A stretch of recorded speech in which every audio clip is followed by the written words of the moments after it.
She walked into the building like she belonged there. Because she did. But they didn't ask her name. They didn't ask for ID. They pinned her against the elevator wall while her groceries spilled across the marble floor. A neighbor filmed it. A doorman smiled. And when the officers shoved her face first onto the hood of their car, one of them whispered, "You people never learn." But this time, they picked the wrong woman.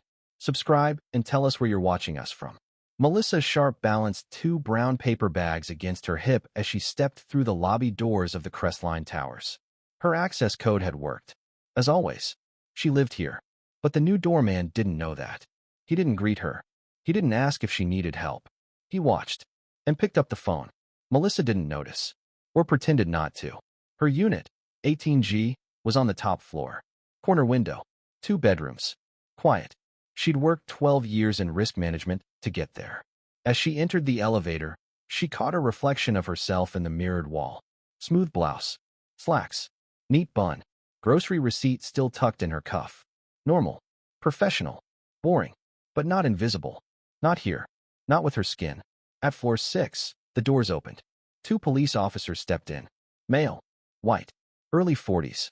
No nod, no greeting, just presence. Melissa tightened her grip on the bags.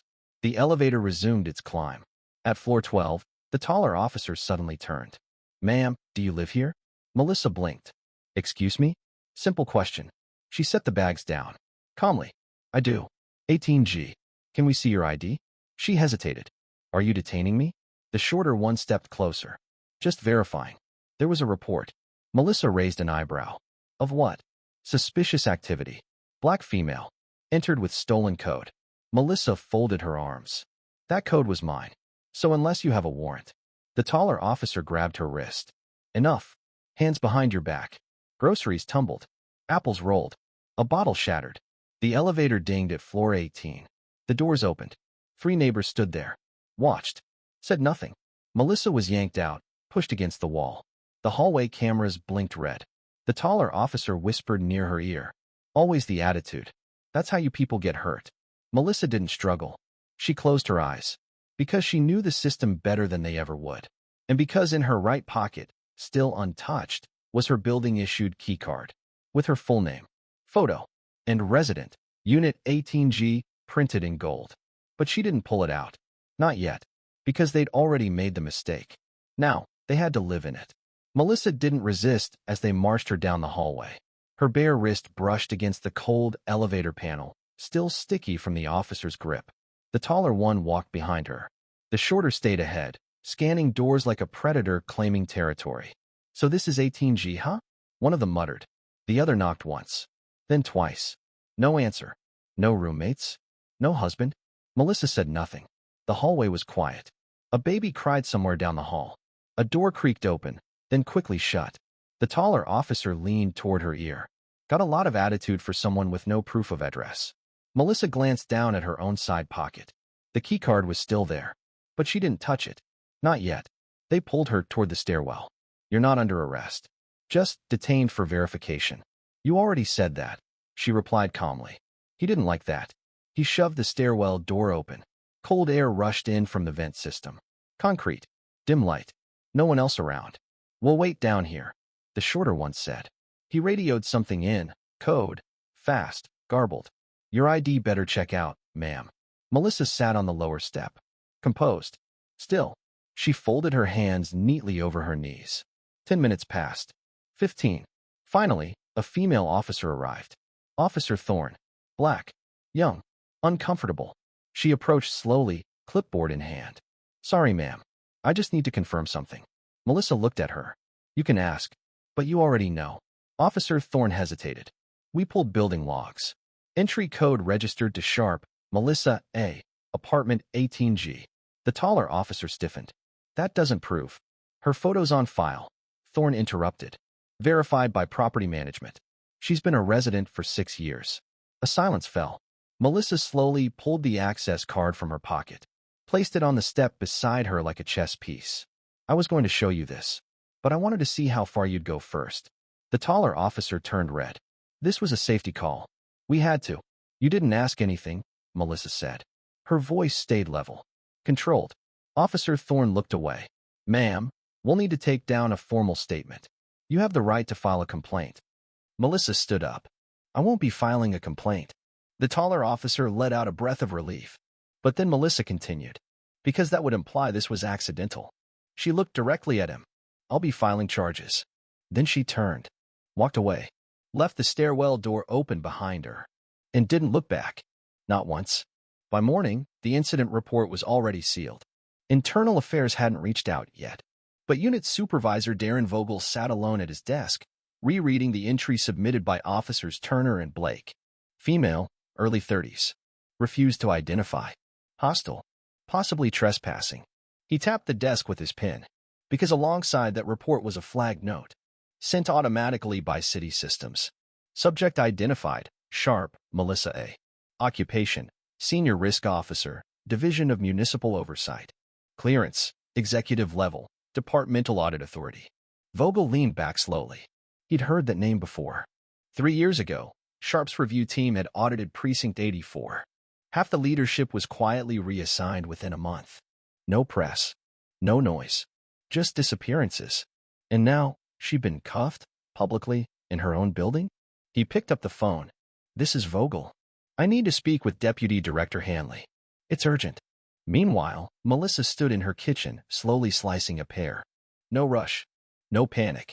The building manager had already emailed an apology. So had the property management firm. So had the mayor's office, a carefully worded message about unfortunate misunderstandings. But none of them asked the real question. Why didn't she show the card? Why did she let it play out? Because Melissa Sharpe didn't make noise. She built pressure. Quietly. Methodically. And right now, she was reviewing body cam laws. Use of force protocols. Departmental policy on civilian verification without cause. She didn't need to raise her voice. She was the voice they already feared. In a gray government building across town, Officer Thorne sat across from a department liaison. You were the verifying officer? Thorne nodded. She was calm. Never resisted. She warned them. They didn't listen. The liaison scribbled notes. Did you recognize the name at the time? Thorne hesitated. I'd heard it, but not in uniform. My cousin works in civil compliance. Said Sharpe once shut down an entire contractor program with 3 emails. The liaison looked up. You didn't report that earlier. You didn't ask, Thorne said. At 2:17 p.m., a legal memo landed on Vogel's desk. From Office of Administrative Counsel. Subject, External Review Authorization. Incident hashtag 211-478. 3 lines. Subject has requested formal investigative oversight under Charter Clause 7.19. Review to be conducted by third-party panel. No internal mediation accepted. Vogel exhaled. That clause hadn't been invoked in 9 years. And never by someone inside the government. At 5:43 p.m., Turner, the taller officer, received a short message on his department email. From Legal Affairs. Subject, no comment. Attached was a screenshot. Melissa's photo. Building registry. Timestamped elevator entry. Bodycam audio transcript. And one final line. Next move is hers. At 7:02 a.m., an unmarked sedan parked in front of Crestline Towers. Inside sat Captain Lydia Franks, head of legal risk response for the NYPD Civil Division. Her blazer was perfect. Her smile was cold. She didn't plan to apologize. She planned to contain. In her hand, a printed offer. No admission of fault. No disciplinary recommendation. Just a community reconciliation form and a voucher for 2 months' rent. Public relations had approved it. She stepped into the lobby, heels clicking like a clock ticking down. The concierge looked up, visibly nervous. Miss Sharpe is expecting you. Frank smiled. Of course she is. Melissa had already prepared tea. She didn't greet Franks with warmth or coldness. Just precision. I reviewed your form, Melissa said, sliding the packet back across the marble counter. It's not accepted. Franks didn't sit. It's a standard resolution. Non-binding. Confidential. It lets both sides. I'm not a side, Melissa interrupted. I'm a resident. I was assaulted. Illegally detained. Humiliated. In my own building. She sipped calmly. I don't want reconciliation. I want record. Frank's expression didn't change. Miss Sharpe, let's be candid. You know how much paperwork is behind these things. We offer you a way forward. Quietly. Melissa leaned forward slightly. I don't want quiet. Franks paused. Are you planning to sue? No. Then what exactly do you want? Melissa stood. I want every officer in this city to know that restraint is not optional. That silence has a price. That not asking a single question before grabbing my wrist will now trigger policy change across departments they never thought reached this building. She stepped closer. And I wanted to have my name on it. Franks blinked. You're escalating this. Melissa shook her head. I'm just refusing to bury it. By noon, Franks was back at HQ, pacing outside the commissioner's office. She's not settling. She's not suing. She wants structural consequence. The commissioner raised an eyebrow. So give it to her. Franks turned. Sir? Start the procedural review. Issue suspension notices. Notify civilian oversight. Get ahead of it. But she hasn't even filed the. And if she doesn't? The commissioner cut in. We'll still look like we did something. He tapped the desk. We're not afraid of her title. We're afraid of how quiet she is. At 4:11 p.m., Officer Blake, the second officer, received an email with the subject line. Pending inquiry notification, officer conduct review. No explanation. Just a time. A room. A demand to appear. No defense offered. No backup promised. No one called him. Because nobody wanted to be the one seen standing next to him anymore. Inside Precinct 22, the mood had changed. No more smirks when her name was mentioned. No more offhand jokes about just another civilian. Now it was whispers. That's the one from Oversight, right? I heard she shut down a whole unit in Queens. No lawsuit yet. That's bad. Means she's building something bigger. Captain Vogel walked into the briefing room and caught the silence. The room straightened, but no one met his eyes. He cleared his throat. You've all seen the memo. Officer Turner's been reassigned pending review. Officer Blake is next. A murmur. Both were following protocol, someone muttered. Vogel turned sharply. Whose protocol? No one answered. Because by now, they all knew there was no protocol that justified cuffing a resident in her own hallway without asking her name. Meanwhile, Melissa printed the final draft of her internal report. Title: Field Misconduct Escalation Patterns. Review Sample Number 117. Subtitle: Case Study. Unit Response Failures at Crestline Towers. It wasn't a complaint. It was a framework. She outlined every step of the interaction: entry, encounter, excessive control, procedural violations. She listed each regulation breached, linked it to oversight clauses, cited 3 other incidents from the same precinct within the last 8 months, none filed publicly. It took her 8 pages to dismantle their actions. It took her 1 sentence to weaponize it. This was not a failure of individuals. It was proof of training absence and leadership apathy.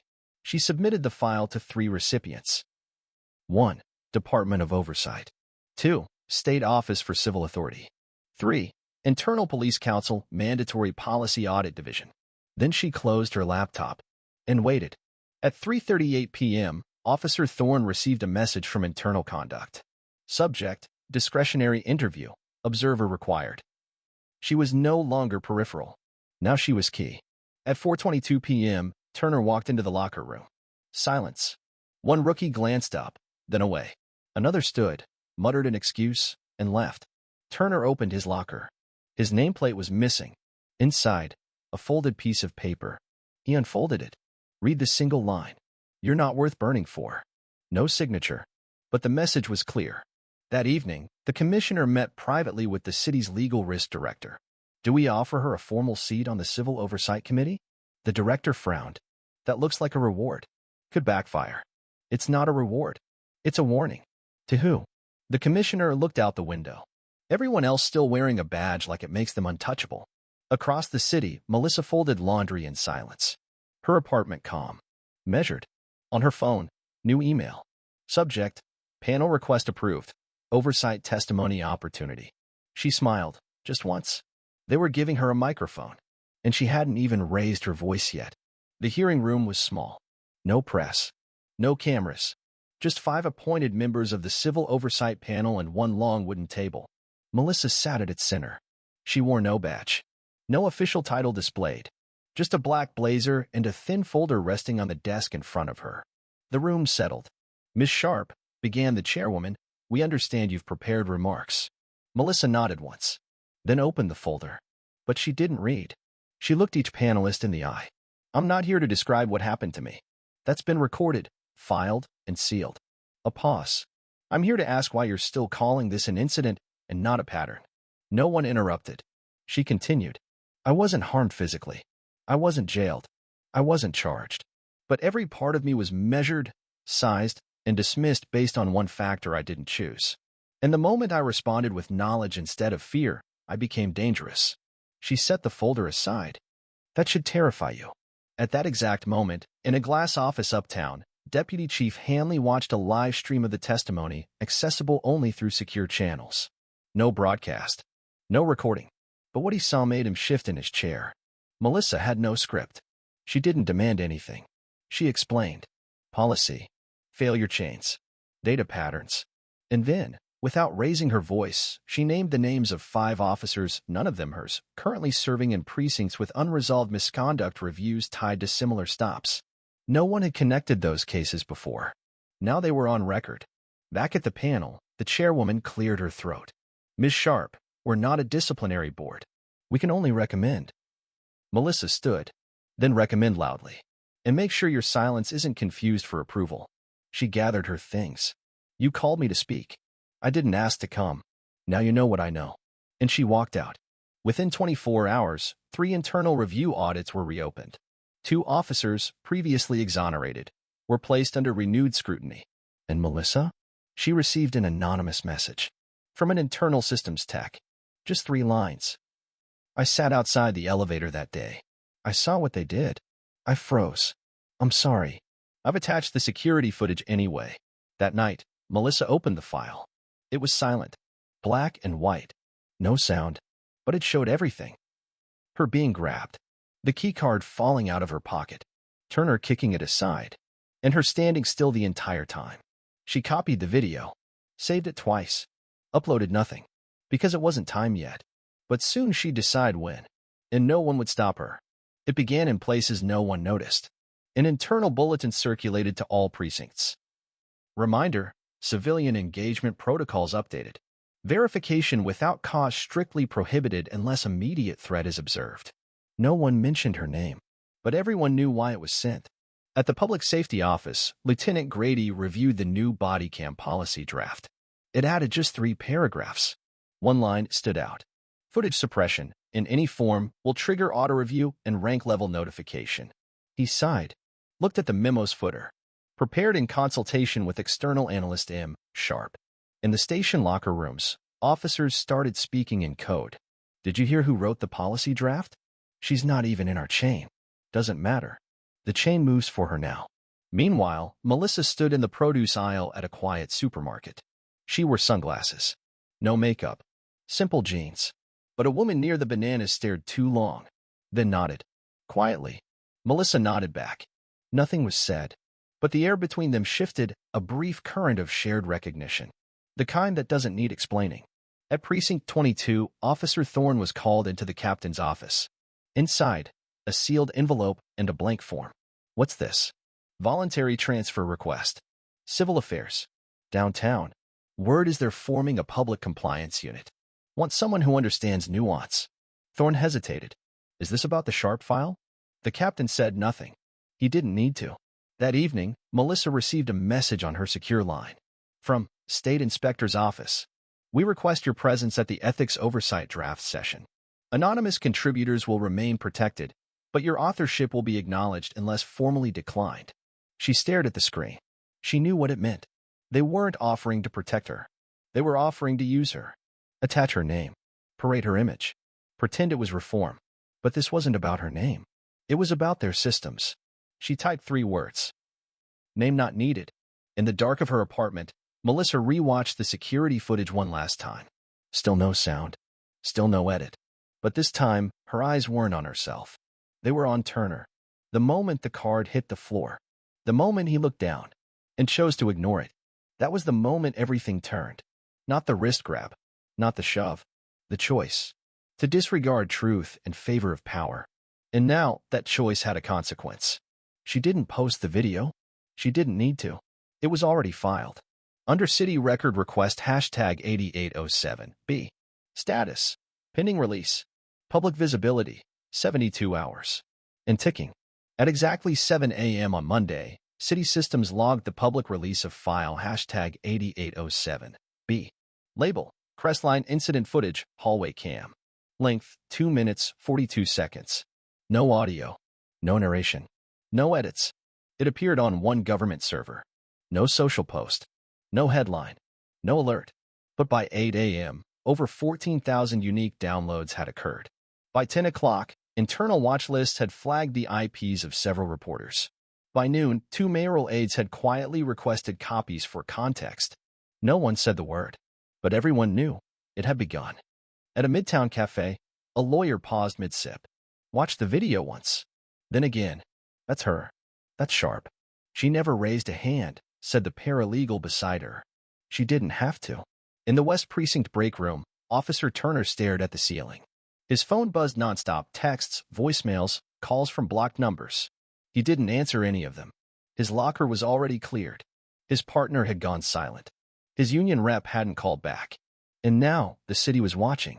Not because he used force, but because he didn't care to ask first. At the Office of Civil Integrity, a roundtable was hastily convened. 8 staffers. 1 mandate. We need language. Fast. A statement. Something that sounds like action but avoids liability. What about commitment to review? No. Too soft.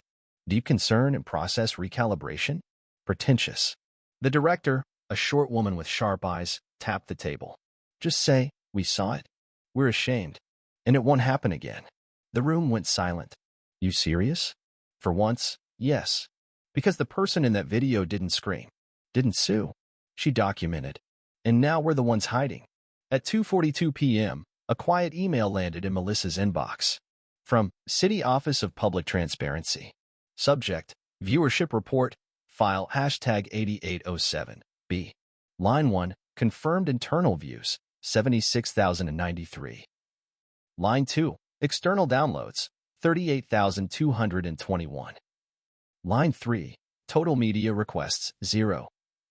Melissa smiled faintly. No media. No noise. Just eyes. Watching. Learning. At 5:03 p.m., Officer Thorne received one final message. Civic Unit approved. Assignment start. Next Monday. Congratulations. She stared at it. Didn't feel like a reward. Felt like responsibility. And wait. That evening, Melissa stepped out onto her balcony. The skyline stretched in silence. Her phone buzzed again, unknown number. She let it ring. Behind her, a small framed document sat on the counter. Her original city appointment letter. Dated 5 years ago. It had one line she'd always circled in ink.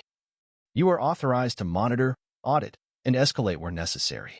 She whispered to herself. This was necessary. And turned off the light. By Tuesday morning, every department inbox had received the same memo. Subject, Community Trust and Verification Review. Length, 17 pages. Language, neutral, rehearsed, and aseptic. Words like enhance, review, and ensure were used frequently. Words like force, bias, and humiliation were not. Attached, a list of procedural updates, most of which already existed on paper. One line stood out, underlined in red. These updates reflect lessons learned from recent events. We thank those who brought them to our attention. No names were mentioned, but every officer reading it saw her. At City Hall, the mayor's press secretary stood in front of a sealed conference room. Aide number 1. Do we issue a statement? Aide number 2. She didn't accuse anyone. No lawsuit. No press interview. Press secretary. Then we don't dignify it with spin. She already made her point. Quietly. Cleanly. Fatally. At Internal Affairs, an investigator closed the file on Officer Turner. No charges. No formal reprimand. But a permanent notation was added to his record. Subject failed to perform identity verification with minimum required inquiry. Training deemed insufficient. Reassignment denied. His career didn't end. It just stopped going anywhere. Meanwhile, Melissa sat in her office overlooking the East River. Her phone buzzed again, second request from a national network. Declined. Next came a call from the Department of Justice. They wanted consultation. Discreet. She agreed. But only on one condition. No roundtables. No, we hear you language. Just access. Just power. Just tools. At 4:10 p.m., she received a document draft titled Independent Civil Access Protocol Pilot Edition. Below the title, Review consultant M. Sharpe provisional. It wasn't symbolic. It wasn't decorative. It was operational. That evening, she returned home and passed the same elevator where it had all started. Someone new was on desk duty. Young. Nervous. He stood as she entered the lobby. Miss Sharpe? She turned. I just wanted to say, if anyone ever tries that again, I'll say something. I promise. She didn't smile. She just nodded. Because a promise made under fear means nothing. A promise kept under pressure, that's different. At 8:31 p.m., her phone buzzed once more. Subject, clearance confirmation, policy integration approved. She opened the message. Inside, a calendar invite. A 1-hour slot. Labeled, Final Integration, Civil Code Entry 04.22. She stared at it. That code had no name yet. But by morning, it would. Because starting tomorrow, her decision would shape how every officer in the city initiated civilian contact. Not by force, not by assumption, but by standard. And her initials would be at the bottom. Not for fame, not for memory, for record. At 6 a.m., a systems technician ran a citywide update. Every patrol car, every body cam, every digital clipboard, synced with the newest regulation package. Among them, Civilian Contact Protocol, Code 04.22a. The notes were simple. Officer must state reason for engagement before physical proximity. Civilian has right to immediate ID verification of the officer. All badge scans auto-upload to central server. Violation triggers instant review. No discretion. No appeal. At the bottom of the document. Protocol designed in consultation with M. Sharpe, Civil Oversight Division. By 8:03 a.m., 3 precincts ran their first training. Captain Vogel stood in front of 15 officers. His voice was flat. This isn't optional. This isn't if convenient. This is the new law of the sidewalk. And if any of you think it doesn't apply because you know how to read people, go ahead and hand in your badge now. No one moved, but several lowered their eyes. At 11:45 a.m., Melissa stood in front of a frosted glass door, etched into the surface. Office of Civil Integration and Response. Beneath it, a brass plate. Melissa A. Sharpe, Director, Acting. She didn't request the title. She didn't hold a press conference. She didn't even change offices. But the department was hers now. Across the city, in a high school auditorium, a teacher paused his lecture and played a 90-second video clip from city archives. Silent footage. A hallway. A woman. A wrist grab. A card on the floor. He didn't explain it. He just looked at his students. What would you have done if you saw this happen? The room was silent. Then one voice, small, asked her name. Another added. Told him to stop. And finally, from the back. Recorded it. The teacher nodded. That's the start. Back at Crestline Towers, the lobby door opened. Melissa entered quietly. Same clothes. Same bag. No fanfare. The new doorman stood. Straight posture. Nervous. He stepped forward. Miss Sharpe? She stopped. Yes? He gestured gently. Would you like me to carry that for you? She hesitated, then handed him the bag. Not because she needed help, but because change only matters if it becomes routine. In her apartment, she made tea. Same mug. Same window view. She didn't turn on the news. She didn't check the downloads. She only opened one thing, the policy document. Scrolled to the end, where her initials sat beside the date. MS. For .22. No signature. No statement. Just standard. One they could never again pretend wasn't there. Share your thoughts in the comments below, and don't forget to like and subscribe for more stories that inspire action and hope.